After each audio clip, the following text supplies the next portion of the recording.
Good morning, everybody. Welcome to Melbourne Park. It is magnificent to have the first serve back on the radio. One of the great tennis journalists, Courtney Walsh. This has been one hell of a build-up, hasn't it? It's a little eerie, isn't it, walking in here today knowing that the guy who's dominated this tournament, the best male player, he may go down as the best of all time, arguably, is not going to be here. What feeling has it left for you? One of great disappointment, but that's probably been the case for the best part of, realistically, for 2 weeks. And even before that, when the Willie Won'ty saga continued, to me it seemed like it was retracting from the Open from way back in November. To see what's unfolded over the last 11 days, no winners in any way, shape or form, I don't believe. It just, I think, a cascading farce from day one. Long-standing tennis and sports journalist Linda Pearce. It's just been extraordinary. I'll never forget sitting on the couch on seeing the Instagram post saying that he'd got a medical exemption, and then the boss, of course, called me straight away, "Oh my goodness, have you seen this?"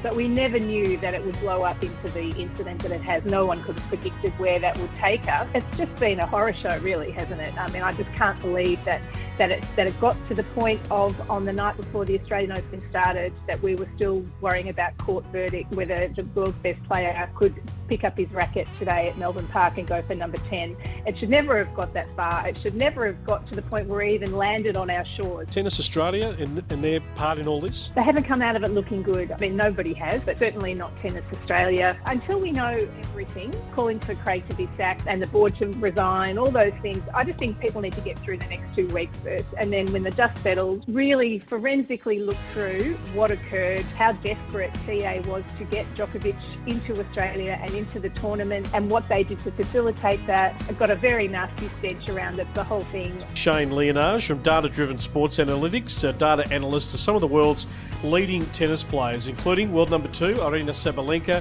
and world number 10, Ons Jabeur on the women's side, as well as world number 9, Felix Auger-Aliassime.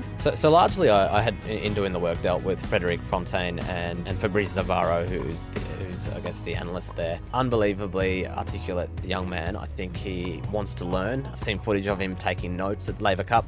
Someone that wants to learn. He'll leave no stone unturned. He'll bring people that he thinks will add value, and he will do his very best to crack the top 10 now, but I think his goals are higher. He'll be wanting to aim for number 1 and Grand Slams, and I think he'll certainly not lack in effort to do that. Rob Koenig, superb tennis commentator. He's been a great contributor to our show. He's back in Melbourne. I'm a tennis fan at heart. I hate politics to my core, and I'm so sad this is shaken out the way it has. I just really am. You want the best players playing your tournament no matter what. I'm sad that Novak's not going to be here. I've been very reluctant to comment on what has been going on, simply because I'm not Australian and I'm not Victorian. I have no idea what you guys have been through. So my last week in Sydney, I've been trying to pick the brains of all the Aussies. I've phoned all the guys that I'm commentating with. I've been chatting to Fitzy and Josh Eagle and Sammy Groth and Todd Woodbridge to try and get a feel for what it's been like. But even then, I'm not sure I can get a real sense of what you guys have been through here in Victoria. So I would say that,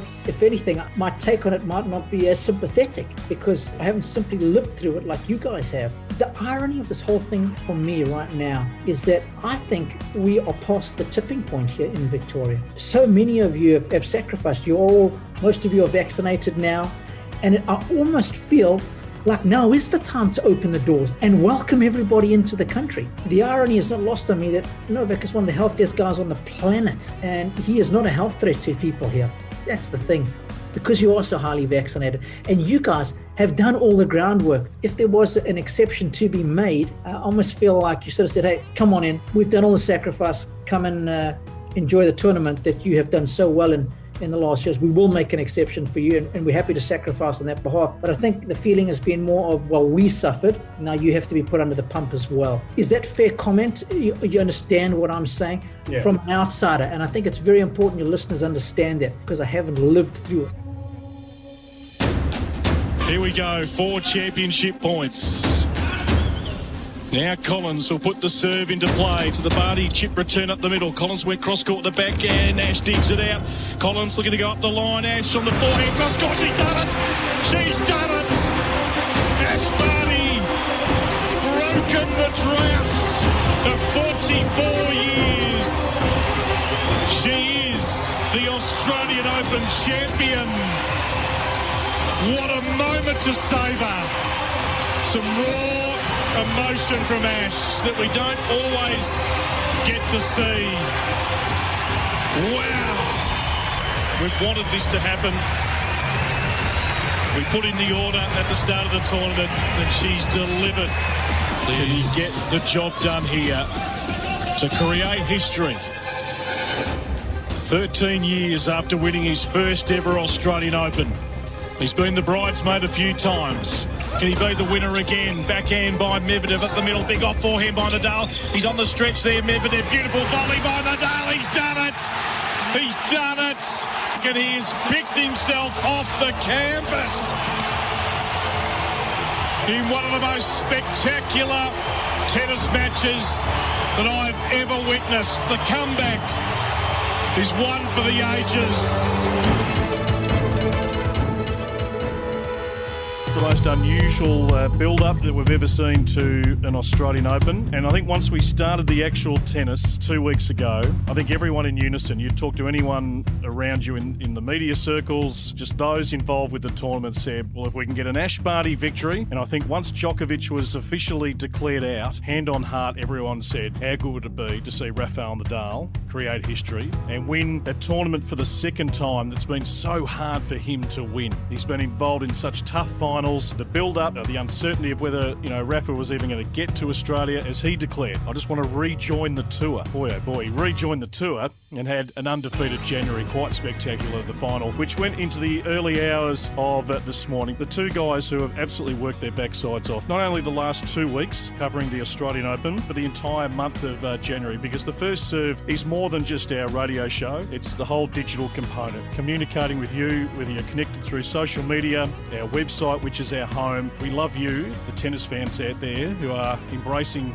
our content, because we are dedicated to covering this sport, the Aussies, the international component, and every tier. We want to tell the story of the entire landscape of Australian tennis. It is not just the Grand Slams, it's not just the ATP and the WTA Tour, it's the Challengers, it's the ITS, it's the Juniors. The pathway is big, the storylines are big, and that's what we want to cover right throughout the year. So, Jedd Zeter, Alex Johnstone, great to have you guys in. You put a ton of work in. The fact that you're actually awake is amazing, because you were, I think, at Melbourne Park longer than I was. I did manage to sneak out after calling the final, but Jedd, welcome to you. Thank you, BP. Great to be in the studio with Alex here as well. It's amazing we're all awake. That's all I'll say at this point. Alex, your first sort of full January with the first serve team. Well done. You put in a ton of work. What a crazy month of tennis that was. A lot of long hours. What a month. Brand new building in Melbourne Park, smack bang in the middle of the precinct. So it's an amazing location. Inside, it's modern, brand new. And as you mentioned, the radio room, people everywhere really covering this tournament. It sort of feels like an Olympics, I guess. There's that many people covering it, floating around the outside courts. You were in Rod Laver. We sort of had someone everywhere. Just amazing. I mean, working with Alex as well to cover everything. It was really amazing, to be honest, just to be able to speak to these players and just cover the tournament, because it is the biggest sporting event we have in the country. As Jedd said, that media centre, it's a bit of like an Olympics vibe. You sort of get to know everyone after a few weeks. Yeah.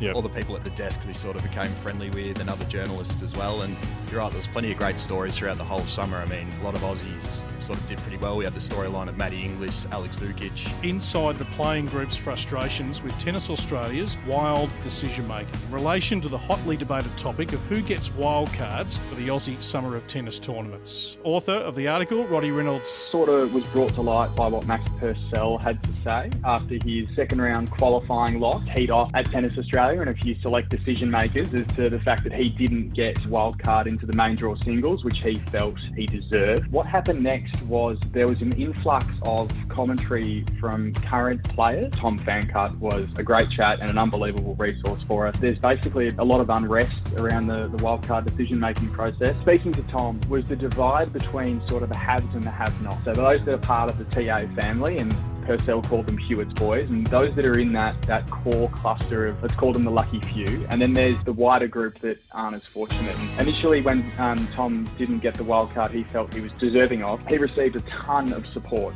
from players and coaches alike, basically saying, chin up, you'll get there. If he's getting this overwhelming support, Tom might just be one person, but he's representative of a much larger group. So I think there is a lot of discontent out there, and it's not just necessarily a case of sour grapes or anything like that. I think Tom speaks for quite a large portion of the playing community. The most glaring thing that's come out of it, Roddy, is that there doesn't seem to be a set criteria and reward for performance. This is discretionary. Tom was at a point where he felt like he was deserving of some opportunities. His ranking had got to, 350 odd in the doubles, which might sound a little bit of a way away from a Grand Slam spot, but he was ranked higher than 11 of the 12 recipients of doubles wildcard for the main draw of the Australian Open. Tom felt that he was deserving. He applied to play with another player, and that other player applied to play with him. So they both went to Tennis Australia and said, hey, we want to play with one another. TA then turned around and said, no, that's not how it necessarily works. We will select who you play with. And sometimes that is the same pairings that sign up together, but sometimes that's not. And Wally had that much to say as well. He said that this year they juggled a few teams, and it wasn't necessarily who you asked to play with, was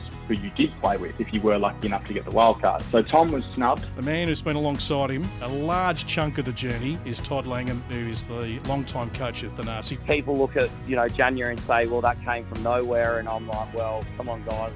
This was a 13, 14-month process. We've worked really hard with his fitness trainer, Jonna, and Todd to try and make sure that he stayed healthy. He had a few niggles, like every player does. Niggles are a part of professional sport. He worked through them, and obviously got the reward in January of winning his first tour title, which was, for me, coaching him from 7 and him winning the tournament in Adelaide was just so special. Coming to you from the Swan Hill Club tonight, down the road from the Swan Hill Lawn Tennis and Croquet Club, which has grown into the largest lawn tennis club in the world, boasting 51 permanent grass and 4 hard courts in one complex.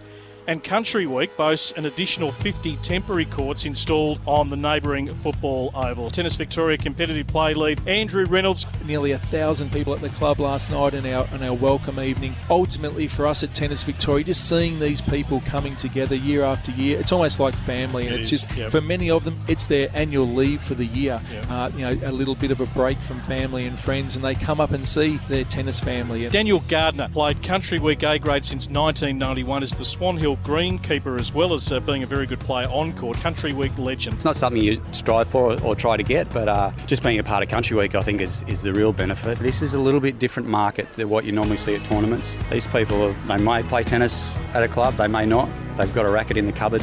They may bring it out once a year. Tennis is the vehicle that brings them all together. Speaking of legends, for his writing, but this week he excels on the tennis court. Award-winning tennis journalist Courtney Walsh. You played a couple of matches today. Can we get the report card, please? Rusty, very hot, 37, 38 degrees, but the Western Port Penguins are so far 2-0, so we're keeping it alive. Christian Devlin is the Swan Hill Lawn Tennis and Croquet Club president. The tennis club itself's got a very rich history. I know as a younger man, I went to a Country Week and I got absolutely flogged by a couple of 75-year-olds, which I didn't see coming, and now I'm very wary of 75-year-old guys that have got Pearce Simpson tennis shorts on. The Chief Tennis Officer at Tennis Australia, Tom Larner. From January 1 this year, the Universal Tennis Rating has been used across all forms of competitive play events in Australia to determine entry and seeding, grading. The early data is showing some really good signs in relation to competitive matches, which is a key driver for us. So we've seen a 12% increase in what we consider a competitive match through all forms of competition. We had the Australian ranking system. What's the major shift here? So we had a ranking system which awarded ranking points based on the level of an event, and we had to equally distribute those opportunities right across Australia. And what we found with that is that players were travelling to access the points for players who could afford to do that. A key difference to the rating tool is that it doesn't just take into account tournament results to get ranking points, but it takes into account results from really any match, whether you play a Tennis Brisbane competition or whether you play what was a Platinum AMT or an ITF Pro Tour, even ATP WTA events, right through the pathway, Junior Development Series events, right at the lower end where players are just getting in and starting to gain a rating. It's a much more open opportunity for players to actually work on developing their game and improving their rating. So there are a couple of people I go to, and I'll just read you one comment. The main contention is it seems to be rewarded for who you beat as opposed to sequences of matches in a row and winning tournaments, which has always been the measure of whether someone has the capacity to go on and have a career in tennis. I think with respect to a rating, there's an algorithm that dictates what the result should be based on the level of the person you're playing, and obviously if you do better than that algorithm predicts, then your rating will go up, and if you don't, it'll go down. Ultimately, with a rating, it's going to allow a player to develop over time. It's not going to be subject to a single match or a series of matches, but every match counts. And I think what we'll find is that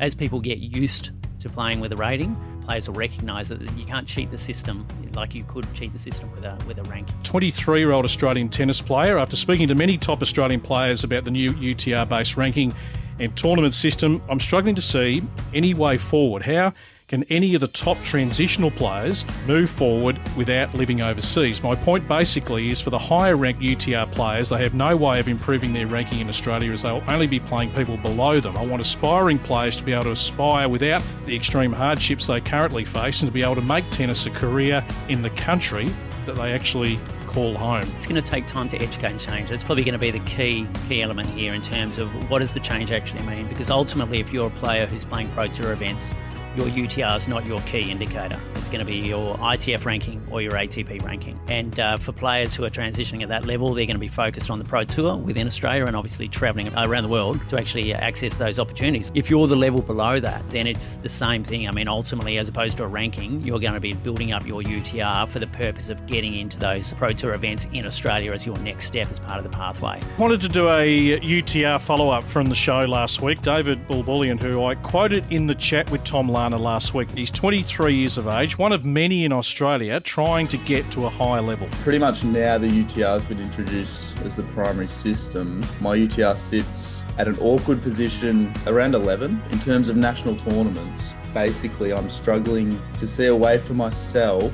to not have my ranking lowered in these national tournaments, but gain entry into futures where I can really boost my ranking. So right now, I'm sort of a little bit stuck and trying to figure out a way that I can get into these tournaments where I can really improve my ranking and have a good crack at it. I'm sort of struggling to find where my next step is. With the tournament system, how I've seen it implemented in the last, say, know what this system does when it's like practically put out into the field. I'd love to know for someone like me, or there's probably, I'd say 40 other guys who were around the similar ranking to me, whose ranking has now dropped, who are wondering what to do, I guess. I'd just love to know what someone in my situation would do to really get to that next level. A lot of players are just going to the tournament that's closest, and I think for country tennis that might be quite detrimental to a lot of clubs around Victoria and Australia. A perspective from two coaches. Shane Scrutton, head coach of Yarra Tennis at Eaglemont Tennis Club. Look, I think it's being able to run different UTR events, provide flexibility. The club coach can provide little tournaments or little events or little match play,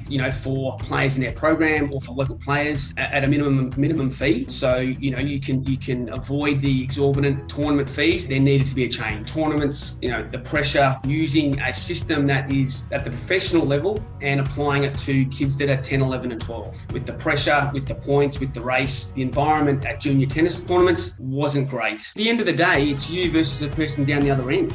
I don't think it should matter if it's a tournament or what the event is. End of the day, it's you versus the other person down the other end. There's nothing wrong with that. So if you get two equal players, okay, we can talk about the logistics and we talk about consecutive matches and all that sort of stuff. There's nothing wrong with having one person versus the other person saying, look, this match is going to count. You've got your UTR rating, you've got your UTR rating. Let's see what happens. You both want to win the match. I think there's a lot of sort of overthinking with this, which is understandable and it's a completely brand new system. If I can provide matches between players of a similar level, from my point of view, it's a win-win. Jason Lindeman, high performance coach here in Kew in Melbourne, is a passionate tennis lifer. His views on UTR. It is like your golf handicap.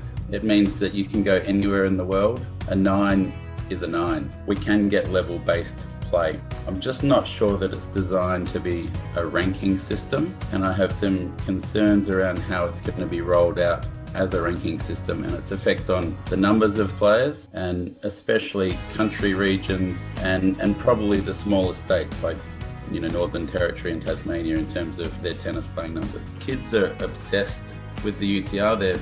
They're on the phone the whole time checking their UTR. It's not live. It doesn't matter how much you educate them, they want to know what their UTR is, they want to know what everyone else's UTR is. It shouldn't all be about UTR, it shouldn't all be about ranking, but for the kids that are chasing, they're on that kind of pathway. Unfortunately, it is, and they're obsessed by it. For me, it's putting more pressure on them. Every match counts, but every game counts it, because according to the algorithm, it rates you depending on how convincing or not your result is. I think the UTR is fantastic, but I just don't think it's fit for purpose in terms of being the ranking system. Head of the ITF World Tennis Tour, which is the entry to pro tennis, Andrew Moss, who also looks after the pathway strategy. The ITF's mission is the long-term growth of the game. The ITF did a study with Tennis Australia. We did a study of player earnings 2001 and 2013. The upshot of all of that was that just in covering basic costs, we're not talking about the cost of a coach, we're talking about travel and accommodation. There were about, at that stage, 336 men that could cover their basic costs with prize money,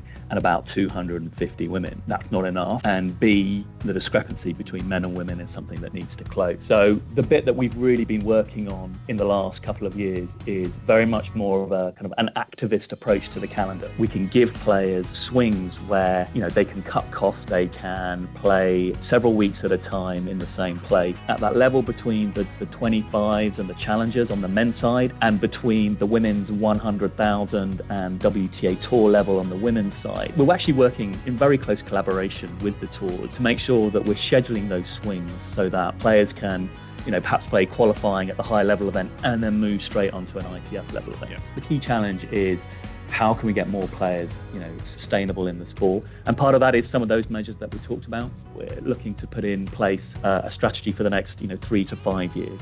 And part of that is, how can we, at lower levels, at the $15,000 and $25,000 level, how can we have swings of tournaments regionally so that players can go and play for a block of 3 or 4 weeks, compete relatively cost effectively and earn their points and move up? We want to look at the viability of a regional hub in Southeast Asia. Players from Oceania do have higher travel costs, and a lot of the time they are spending time away from Australia in Europe or in places where there are more opportunities to play. And I think we need to rebalance some of that. So I'm totally on board with what you're saying. Can you just give us a feel of the world tennis number? The idea of a rating is to give players more chance to play players of their same standard, right? And to increase competition and participation that way. 2017, 2018, the ITF relaunched its project for a world rating. This is the world tennis number. It is different from UTR. UTR is not an ITF product. So the World Tennis Number is a rating that is being devised by all of the national associations. It's designed to provide an accurate rating.